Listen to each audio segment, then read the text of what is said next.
So this week is Lesbian Visibility Week. Nearly half of Democrats don't want the 80-year-old to run. For us at every moment in time, and certainly this one.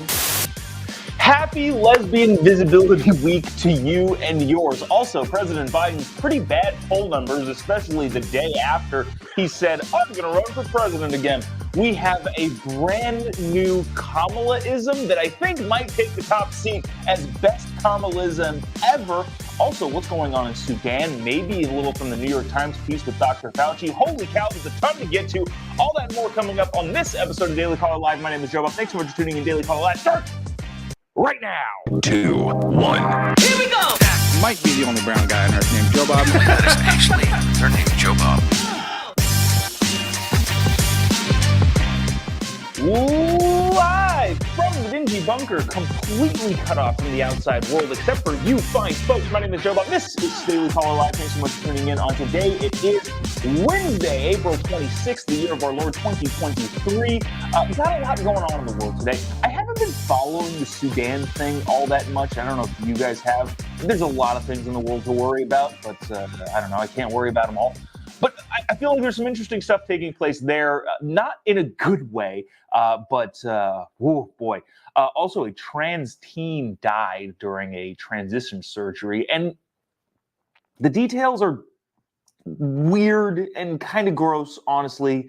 But it's fascinating. So we're going to talk about that. But I think, you know what we're going to do first? This is probably bad of me going into parenting. Gonna have let's see, daughters due in end of July. Very, very excited about it. But anyways, all that being said, feels like a bad parenting move. Give you dessert before the actual meal. But I think this is just too good to pass up. Kamala Harris has issued to us her humble peasants. That was dumb. Kamala Harris has issued to us, the people of the United States, a new Kamala-ism. What is a Kamala-ism, you might ask? Well, a Kamala-ism is when Kamala Kamalas more Kamala than the Kamala does when Kamala Kamalas. It was an example of a Kamala-ism. It is a word salad, meaning nothing, and just kind of rambly speaking and repetitive. One of her best was the significance of the passage of time, if you remember that. This one might beat that. Now, I don't know specifically, because we're all going to decide together in the comment section here. But I think this might have it beat. Now, I'm going to play you the new one that just happened yesterday. Kamala being Kamala. She's bad at speaking and bad at communicating, which is an odd thing to be bad at if you were the second in command of the United States of America. But she's not good at talking. I want to see if this is her worst one, and then after this, we're going to play her, in my opinion, best, but also possibly worst, depending on how you look at things, Kamala-ism, and see if they compare. So here's number one. Watch this. So I think it's very important, as you have heard from so many incredible leaders, for us at every moment in time, and certainly this one, to see the moment in time in which we exist and are present, and to be able to contextualize it, to understand where we exist in the history and in the moment as it relates not only to the past, but the future. Yes! That was worth it. That was so good. There's an Office clip of Michael Scott where he's like, sometimes I start a sentence, I don't even know where I'm going to end up at the end. And I feel like Kamala has been so integrated in this political crazy buzzword thing that she one, doesn't know where she's going in the sentence. Two, in order to try and confuse or try and trick everybody that she does know where she's going, she uses all of the buzzwords. And three, gets lost in those buzzwords. The time we're in now is the time that we might have been in the conceptualization of time as it stands right now. And then I don't remember if she did it here. My favorite thing, and I've said this a number of times, is the head bob at the end of those things. The time passage continuum time, right? The nonverbal communication of I just dropped some heat on you right there. Boom, boom. Says Kamala. So, anyways, let's play in my opinion the current champion, and I'm not sure, but this one might unseat this. So let's go back to the old, and in the comment section, let me know if you think that the old one or the new one should be the new reigning champion of Kamala-isms, because fortunately, the vice president, I can almost guarantee, will grace us with several more Kamala-isms as time continues. Watch the current reigning champion and see if it's unseated. The governor and I, and we were all doing a tour of the library here and talking about the significance of the passage of time, right? The significance of the passage of time. So when you think about it, there is great significance to the passage of time in terms of what we need to do to lay these wires, what we need to do to create these jobs. And there is such great significance to the passage of time when we think about a day in the life of our children. Oh, dang it. But then watching that again, it's really, really difficult. I don't know which one is more Kamala-istic. She does say significance of the passage of time, I think 4 times in that little screed there. So I don't know. Let us know in the comment section, wherever you're watching, Twitter, Facebook, Instagram, YouTube, whatever, all of these social media platforms. And maybe I'll go tally them up. Or also maybe I won't. Who knows? But I am curious what you think. Let me know in the comment section. All right, moving on to more serious fare. Geez, where do we go from here? Let's stay with the current administration for a little bit. Some bad polling. This is the NBC poll that came out, I believe, over the weekend. We got into it a little bit yesterday, maybe talked about it. Oh, yes, a little bit yesterday because Joe Biden announced he's running for president. Should he run again? I'm just going to play this clip. There's not much to it. It's just more polling that shows the Democrats, not the American people. Democrats are like, maybe we don't want Grandpa Joe. Check this out. Ahead of the re-election announcement, a CBS News poll found Democrats accept Biden's re-election bid, but aren't necessarily excited about it. And still, nearly half of Democrats don't want the 80-year-old to run, and they cite his age as the reason. The other issue that the president faces is this kind of meh attitude from Democrats here. 70% of all Americans, including 51% of Democrats, so more than half of Democrats, say they just don't want to see him run again. Yeah, okay. Democrats don't even want him to be running. And I guess that was the CBS poll. I mean, there's really not much about other than, what is it? 5% of Americans, according to that NBC poll, want to see a Biden versus Trump, too. From an entertainment standpoint, I would love to see that. Is it good for the country standpoint? No, absolutely not. That would be terrible for the country. But, such as watching the reality show that is American politics. All right, moving on. Okay, we'll go. This is the last thing we'll talk about with the administration. Then we'll get on to some more interesting stuff. I think the stuff in Sudan is kind of fascinating, and also kind of pretty dang freaking scary. A reporter asked throwback moment. Not Jen Psaki, KJP, in the White House press briefing room. Well, I'll just let him ask the question. Check this out. I thought this was kind of funny. And her answer, we'll probably cut it off because I don't need to hear her babbling about stuff. Is just a classic White House press briefing answer. Check it out. Thanks, Crane. So Americans are seeing, when we talk about the economy in general, Americans are seeing energy prices up 24%, including electricity, since President Biden took office. Food prices are up 18% in the last 2 years. Manufacturing lost jobs for the last 2 months in a row. And inflation is outpacing wages for 26 months in a row. How does the president then sell to the American people to keep going with these economic policies? So look, again, Going to be careful about 2024. Anything that's related. No, I'm going to answer your question. Okay, I'm gonna answer your question. Just want to be, because you said moving forward, so just want to be very careful here. Look, the president always is very clear. When he talks about the economy, he always says, one of the things that he says very frequently is that when it comes to inflation, when it comes to lowering costs, that is a priority for him, and he has shown to do that. And if you talked about inflation, annual inflation has fallen over the last 9 months. It is moderating. That is something that we have seen from the data that has come out. Wages are. All right, that's enough of that. I think I mostly loved that line. The president has been very clear. He's always very clear. True under dash, top of the pressure. So there's that. Even the press in the press briefing room is saying, yeah, hey, here's some things that have not been great for the American people. How do you explain running for re-election with all of this bad stuff? Okay, so there's that.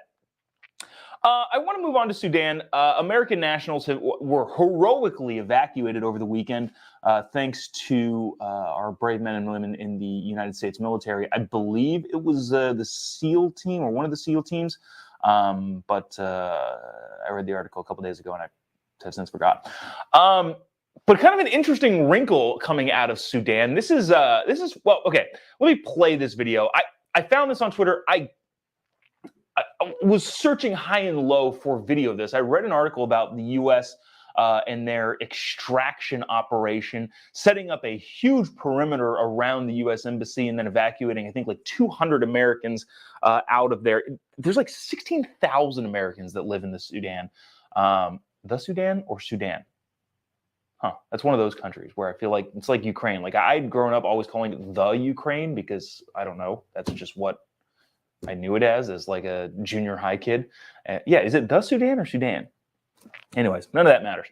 Here's this video that looked to be like a very, very small clip of that evacuation operation.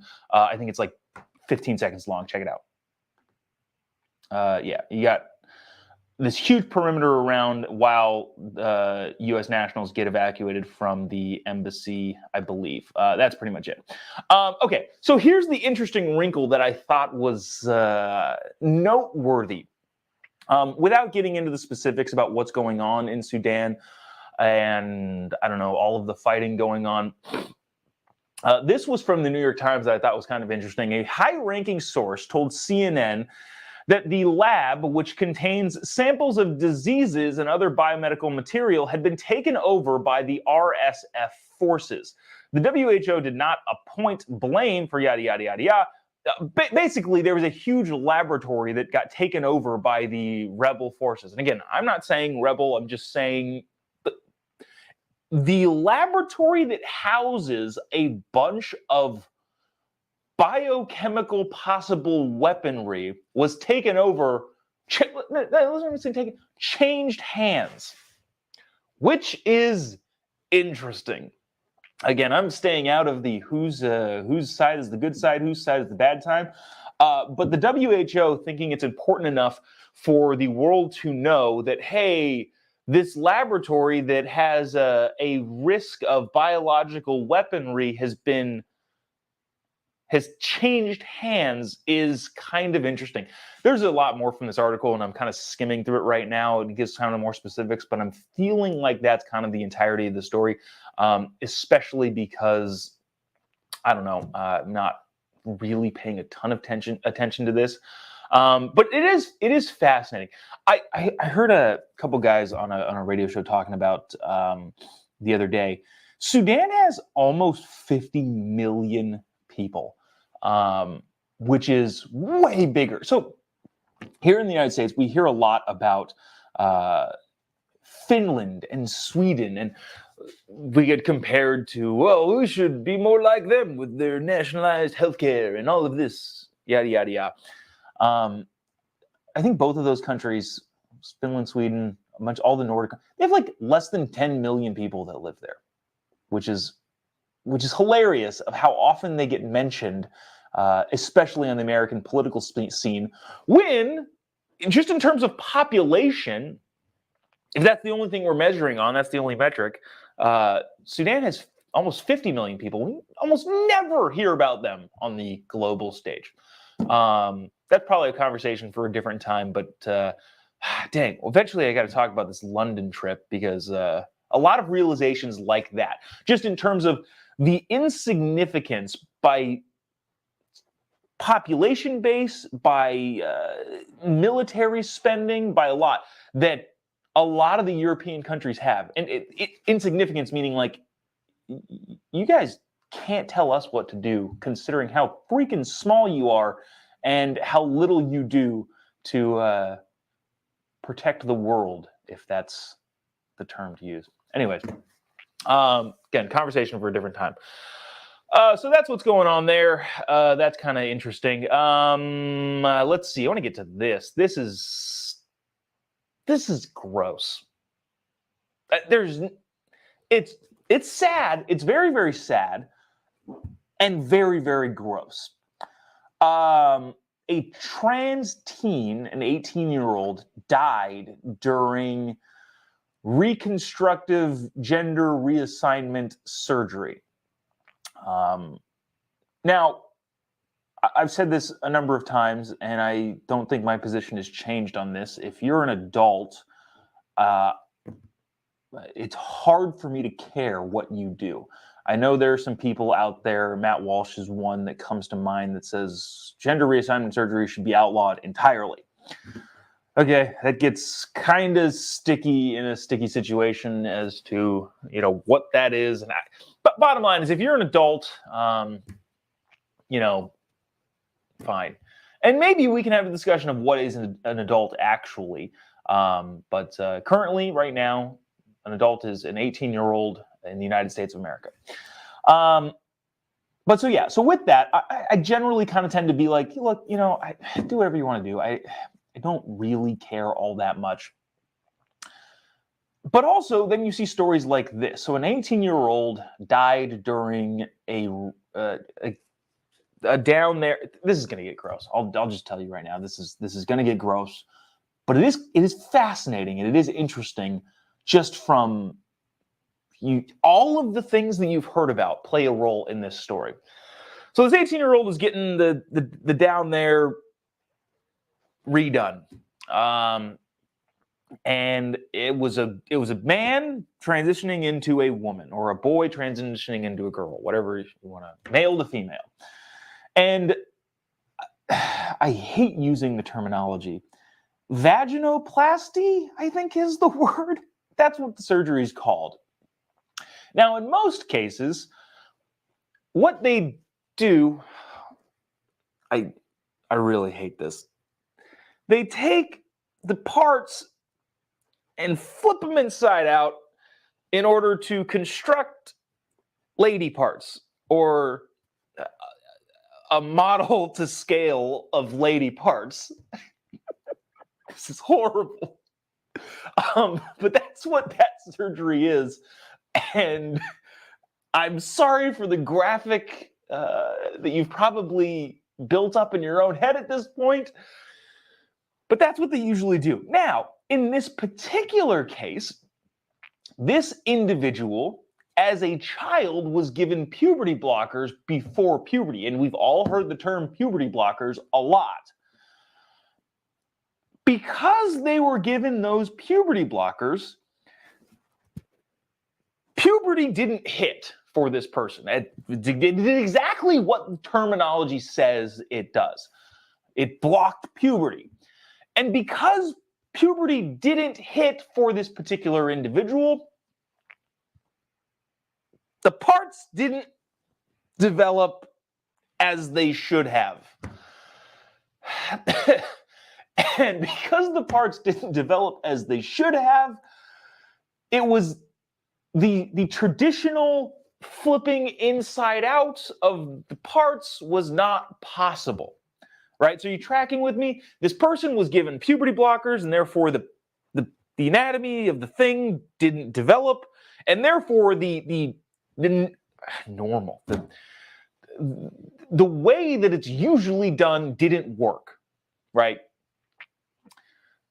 So in order to make up for the fact that the parts weren't all there to make it flip and work, the surgeon took a part of this person's colon and tried to use that to subsidize the lacking of the parts to flip inside out to make new parts. And that resulted in this teen's death. Again, horribly sad. And I apologize if this is like offensive to people hearing it, but also seeing me laugh about it. This is so uncomfortable to talk about, but it's freaking fascinating. Because this person took puberty blockers, their parts didn't develop in the natural way that it should. So adults intervened on a child to make sure that they didn't, and this whole idea of like, well, puberty blockers are completely reversible if they want to change their mind. No, clearly that's not the case. So adults intervened in a child's life and trusted the decision of a child, which we don't do. If you're a parent and your kid tells you what they want for lunch, and that goes against entirely what you planned for them for lunch, they're getting what you planned. You're not going to upend your day to change their lunch based on their demands, unless they're a fussy child and they don't eat. That's probably a bad example. But the bottom line is nobody listens to kids. That's not a real thing that people do. People in not logical, normal society do. I remember it's almost a year ago. I got a bunch of online heat from just randos, but people on the right side of the aisle, because I was on Candace Owens' show. And I just outward said, kids are stupid. Kids are dumb. And it's not their fault. They're just not developed mentally yet. I was dumb. 15-year-old me was a dumb person. And younger than that was even dumber. And I'm not using that as a derogatory term, because a bunch of people are like, oh, kids aren't dumb. They're just don't. Yeah, that's what I'm saying. What I'm saying is the genesis of the culmination of what I'm saying is that kids should not be trusted with life-altering decisions. This shouldn't be an issue that we have to wrestle with. But in this situation, adults intervened in a child's life that stopped the anatomical, ordinary progression of a body. And because of that halt in that development, the full quote-unquote transition didn't work, and so the doctor improvised and killed the kid. It's horribly sad, but it also should shed some light on this whole idea of puberty blockers for kids is not okay. I don't know. I'm a big, and this is just a whole different tangent that I don't really want to go off on at the moment. I'm a big, protect your brain type of person. Your brain's not fully developed until you're around 25. So in that sense, it would seem to me that anybody under the age of 25 looking to get life-altering elective surgery should very much be cautioned against it. But again, that somewhat is contrary to my view of, yeah, you're an adult. I don't care what you do. Just don't make me, the taxpayer, end up having to subsidize your bad decisions. But anyways, so that's that story. Glad we're out of that. That was incredibly uncomfortable for me. Moving on to this. This is very less uncomfortable. But this video has been making the rounds, and I thought it was hilarious. Hilarious, it's probably not the best term. Very, very interesting. San Francisco, if you're familiar with that Bay Area city, very, very, very not safe. And also the laws in San Francisco that just allow robbery in stores is a thing. So check this video out. This is kind of interesting. We'll just kind of talk over it. So watch this. This is inside a San Francisco Target. Now, a lot of stores lock up just stuff, just regular stuff. And what I think is happening here is I think Target is sending a message. They're saying, hey, we are going to spend the money in this one particular store to send a message to the rest of the country that these policies that are going on in San Francisco do not work. They locked up an entire department. And I know, full disclosure, I worked at Target as a Target manager, managing a logistics operation for a Target right out of college. That was my first job out of college. I'm aware of what the profit margins are for Target and their products. And I would imagine that the cost of setting all of this stuff up was more expensive than the margins that they make. Therefore, this store probably lost money. But what I think Target is doing, and I don't know this for sure, what I think Target is doing is sending a message to the rest of the country saying, hey, if you want your retail stores to look like this, which they will look like this, and then we'll just have to raise prices because of the inflated cost of having to do this. If you want your retail stores to look like this around the country, do not do what San Francisco has done / is doing. Cool? Cool. That's what I think is happening. There's no way that this financially makes sense. The amount of staff that they probably have to walk around and open doors to get a bottle of L'Oreal shampoo is not worth it. But it is worth it if Target effectively sends the message to the rest of the country, hey, don't make us do this where you live. In which case, I think they're making a good decision. But it's funny, it's sad, it's wild, and interesting. You know what? There's a bunch of Fauci stuff that I want to get to. The Fauci New York Times piece. It's not really time sensitive, so we're going to hold off on that until tomorrow, I think, because I got to bounce out of here. Got a thing. But that'll do it for today. I'll see you tomorrow. If you haven't already, give me a follow on any of your social media accounts. Just type in JOBOB. You'll be able to find me there. On Twitter, Instagram, Facebook, YouTube. Any Getter, Rumble. Oh, we're on Rumble now, just at JOBOB. So we're going to start streaming on there too. So just so you know, that's go ahead and do that. That's kind of it. That's I'm trying to think of should we talk? There's some interesting stuff coming up. Really excited to tell you about it, but we're going to hold off on that for right now. Thanks so much for tuning in. Appreciate all of you who watch each and every day. Make sure also let me know in the comment section what's better, the first Kamala or the old Kamala. But until tomorrow, we will. That was a clunky ending. Until tomorrow, we'll what? I Kamala'd right there myself. Have a great rest of your day. We will see you tomorrow, same time, same place. God bless America.